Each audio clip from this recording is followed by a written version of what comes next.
Security forces का डेरा इस्माइल खान में intelligence की बुनियाद पर ऑपरेशन। ISPR के मुताबिक शदीद फायरिंग के तबादले में 8 दहशतगर्द जहन्नुम वासिल हो गए। ISPR के मुताबिक ऑपरेशन दहशतगर्दों की मौजूदगी की इतला पर किया गया था। सिक्योरिटी फोर्सेस का डेरा इस्माइल खान में इंटेलिजेंस की बुनियाद पर ऑपरेशन हुआ। शदीद फायरिंग के तबादले में 8 दहशतगर्द जहन्नुम वासिल हो गए। ऑपरेशन दहशतगर्दों की मौजूदगी की इतला पर किया गया। ISPR की जानिब से बताया गया सिक्योरिटी फोर्सेस का डेरा इस्माइल खान में इंटेलिजेंस की बेस पर ऑपरेशन हुआ। ISPR के मुताबिक शदीद फायरिंग हुई जिसके तबादले में 8 दहशतगर्द जहन्नुम वासिल किए गए। ऑपरेशन दहशतगर्दों की मौजूदगी की इतला पर किया गया। ISPR की जानिब से बताया गया है। जफर हाशमी हमारे साथ मौजूद है। जफर, क्या तफसीलात हैं? जी, ISPR के मुताबिक ये ऑपरेशन जो है वो 5 अप्रैल को किया गया और सिक्योरिटी फोर्सेस को जिला डेरा इस्माइल खान में इंटेलिजेंस बेस्ड जो ऑपरेशन था, जो दहशतगर्दों की वहाँ पे मौजूदगी की इत्तला मिली, जिस पर सिक्योरिटी फोर्सेस की जानिब से ये ऑपरेशन किया गया। ऑपरेशन के दौरान दोनों जानिब से शदीद फायरिंग का तबादला हुआ और इस शदीद फायरिंग के तबादले के नतीजे में 8 दहशतगर्द जो है उनको जहन्नुम वासिल कर दिया गया। मारे गए दहशतगर्द सिक्योरिटी फोर्सेस के खिलाफ दहशतगर्दी की मुतअद्दिद कार्रवाइयों और मासूम शहरियों की टारगेट किलिंग में सरगर्म रहे थे और हलाक दहशतगर्दों से असला, गोला बारूद और धमाका खेज मवाद भी बड़ी तादाद में जो है वो बरामद किया गया।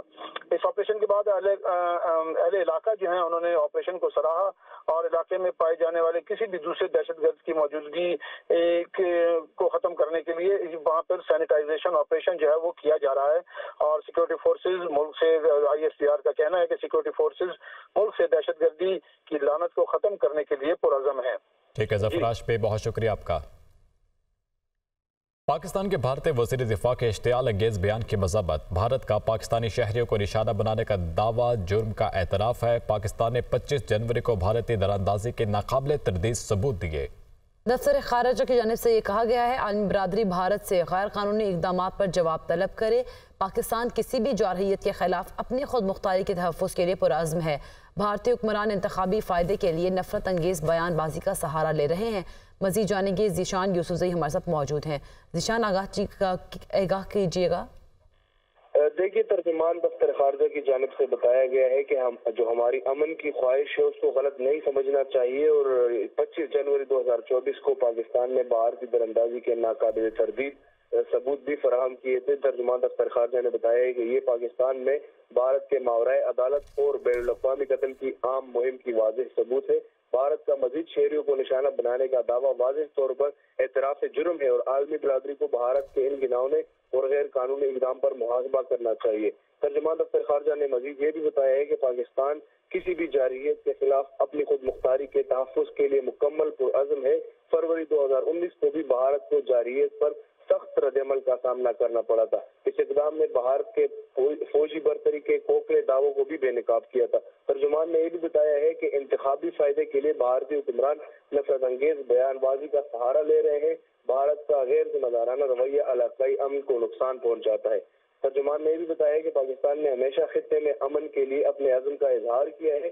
हमारी अमन की ख्वाहिश को गलत ना समझना चाहिए। तारीख पाकिस्तान के पुख्ता अज़्म और अपने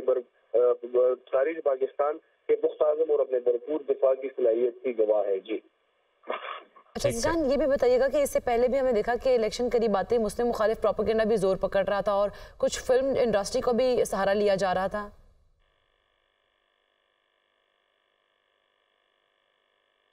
हेलो, ठीक है, ज़ीशान यूसुफ़ज़ई हमारे साथ ही मौजूद रहिएगा। ब्रिगेडियर वक़ार साहब ने हमें ज्वाइन किया है, बहुत शुक्रिया सर आपके वक्त का। सर, पाकिस्तान के भारतीय वज़ीर दिफा के इश्तियाल अंगेज़ बयान की मज़म्मत की गई है, तो इस तमाम तर मामले को आप किस तरह से देख रहे हैं?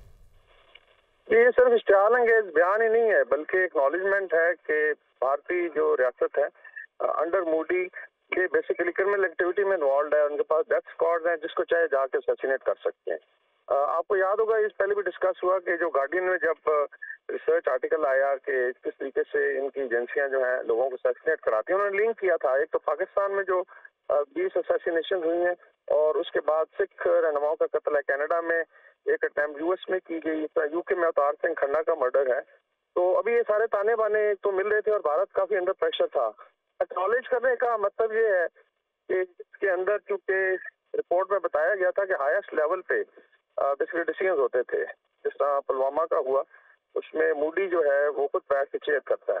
तो ये एक I would say criminal gang है और ये कोई गवर्नमेंट नहीं है इंडिया बल्कि क्रिमिनल गैंग है जो विद इन इंडिया भी कर रहे हैं सप्रेशन और बाहर भी अभी उन्होंने डेथ स्क्वाड देने शुरू किए हैं। और इसमें अगर आप ऐड करें बेसिकली इस तरह एक और रियासत कर रही है और वो है इजराइल, जिसमें इनके इंटेलिजेंस चीफ का आई थिंक 2-3 महीने पहले बयान था कि हम हमास के लीडरों को जहां हम होंगे उन्होंने मेंशन किया चाहे वो टर्की में कतर में हम असैसिनेट करवाएंगे।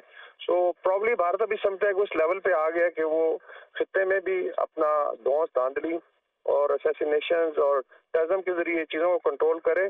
और दूसरा जो है वो इजराइल है। तो मेरे ख्याल में इंटरनेशनल कम्युनिटी के पास भी बड़ा एविडेंस है। गार्डियन की जो रिपोर्ट है वो कोई ऐसे नहीं आई, वो बड़े सोच समझ के और रिसर्च करके अपने जो है छापते हैं चीजें जो है। तो ये एक कॉर्पोरेटेड एविडेंस पाकिस्तान के पास तो ऑलरेडी प्रूफ्स रहे हैं। पाकिस्तान तो 20 साल से इस चीज का वावेला करता रहा कि भारत जो है इंटरनेशनल दहशतगर्दी का मरकज है और टेररिज्म करता है, लेकिन समहाउ साउथ एशिया में आपकी आवाज सुनानी सुनी जाती थी। लेकिन अभी I think with this acknowledgement all the more reason के ये पक्का इंटरनेशनल क्रिमिनल कोर्ट का केस है, एफएटीएफ का केस, इंटरनेशनल क्रिमिनल कोर्ट का ये केस बनता है। वकार साहब बहुत शुक्रिया, आप दुनिया न्यूज़ को अपना वक्त दे रहे थे। वज़ीर ख़ारजा इसहाक़ डार से अमरीकी हममंसब एंटोनी ब्लिंकन का टेलीफोनिक रब्ता, दोनों रहनुमाओं का 2 तरफ़ा ताउन मजबूत बनाने का अज़म, तिजारत तो सरमायाकारी बढ़ाने, मौसमियाती तब्दीली, ज़राअत और सिक्योरिटीज़ में 2 तरफ़ा अमूर पर तबादला ख्याल किया गया। इलाकाई अहमियत के मुख्तलिफ अमूर, गजा की सूरत हाल, अफगानिस्तान में होने वाली पेशरफ पर भी गुफ्तगू की गई है। दोनों इतराफ़ से ताल्लुकात में मौजूदा मुस्बत रफ्तार पर इत्मीनान का इजहार भी किया गया है।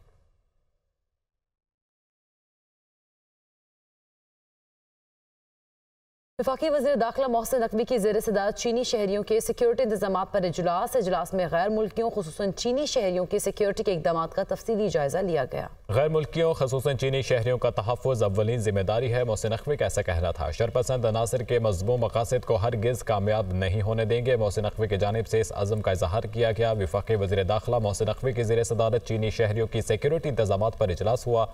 इजलास में गैर मुल्कियों खुसूसन चीनी शहरियों की सिक्योरिटी के इक़दाम का तफसीली जायजा लिया गया। गैर मुल्कियों खुसूसन चीनी शहरियों का तहफ़्फ़ुज़ अव्वलीन जिम्मेदारी है। शरपसंद अनासर के मज़मूम मकासद को हरगिज़ कामयाब नहीं होने देंगे। वज़ीर इत्तलात अता तारर ने कहा कि दासो हमले पर इंक्वायरी कमेटी की रिपोर्ट पर वज़ीर आज़म ने चंद अफसरान के खिलाफ कार्रवाई का हुक्म दिया है। चीनी बाशिंदों की सिक्योरिटी की वज़ीर आज़म खुद निगरानी कर रहे हैं। हम अपनी सालमियत का दिफा करना जानते हैं। खित्ते में अमन की ख्वाहिश को हमारी कमजोरी ना समझा जाए।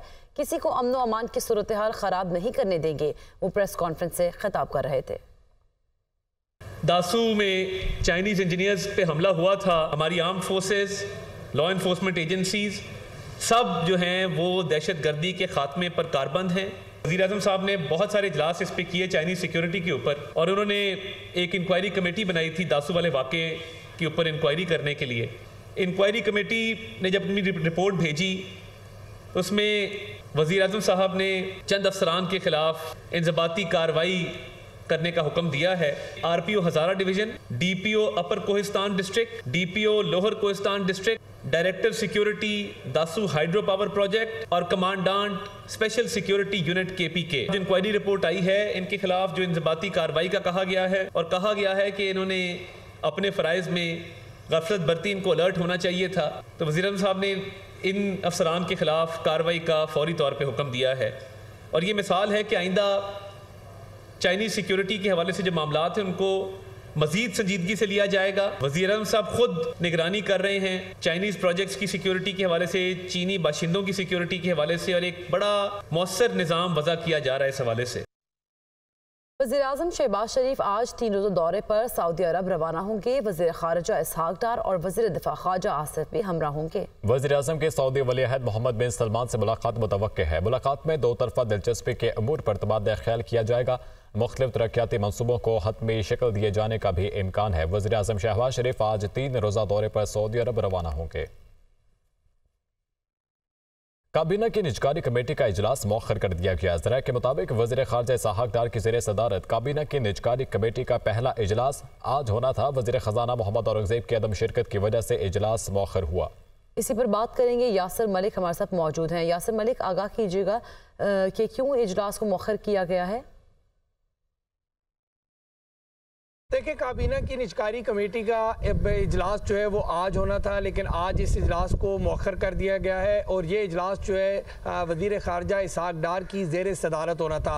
वज़ीर ख़जाना जो है औरंगज़ेब, उनकी अदम शिरकत की वजह से आज का इजलास जो है निजकारी कमेटी का ये मौखर किया गया है और आज के इजलास में 2 निकाती एजेंडा जो है वो निजकारी के हवाले से ज़ेर गौर आना था। इसके साथ साथ चूँकि मोहम्मद औरंगज़ेब जो है वज़ीर ख़जाना, उन्होंने आज रवाना होना है वज़ीर आज़म शहबाज शरीफ के साथ दौरा सऊदीया पर और उनकी जो तैयारियां हैं वो इस वक्त जारी हैं। मुख्तलिफ जो प्रोजेक्ट्स हैं जिनके ऊपर सऊदी हुकाम को ब्रीफिंग दी जानी है, उसके हवाले से जो आज उन्होंने अपनी कुछ तैयारियां करनी थी, जिस वजह से वो आज के निजकारी कमेटी के इजलास में शरीक नहीं हो सके। इस वजह से जो है वो आज का काबीना निजकारी कमेटी का इजलास जो है वो आज मौखर किया गया है। वज़ीर आज़म के साथ उन्होंने रवाना होना है, वज़ीर दिफा उनके हमरा हैं और मुख्तलिफ जो मनसूबे हैं उनके ऊपर जो है उनकी जानिब से ब्रीफिंग दी जानी है। तो वो अपनी तैयारियों की वजह से जो है वो आज निजकारी कमेटी के पहले इजलास में शरीक नहीं हो रहे, जिसकी वजह से आज का जो काबीना की निजकारी कमेटी का इजलास है वो मौखर कर दिया गया है। ये आज पहला इजलास होना था, लेकिन वज़ीर ख़जाना की अदम शिरकत की वजह से जो है वो आज इसको मौखर किया गया। जी बहुत शुक्रिया यासर मलिक, आप हमें आगाह कर रहे थे।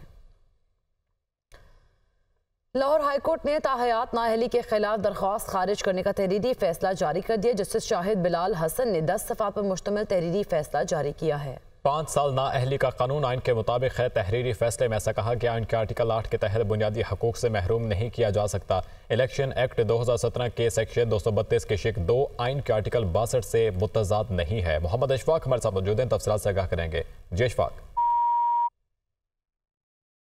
अशफाक से रब्ता बहाल करने की कोशिश करेंगे। लाहौर हाईकोर्ट ने ताहयात नाअहली के खिलाफ दरख्वास्त खारिज करने का तहरीरी फैसला जारी कर दिया है। जस्टिस शाहिद बिलाल हसन ने 10 सफ़ाहात पर मुश्तमिल ये तहरीरी फैसला जारी किया।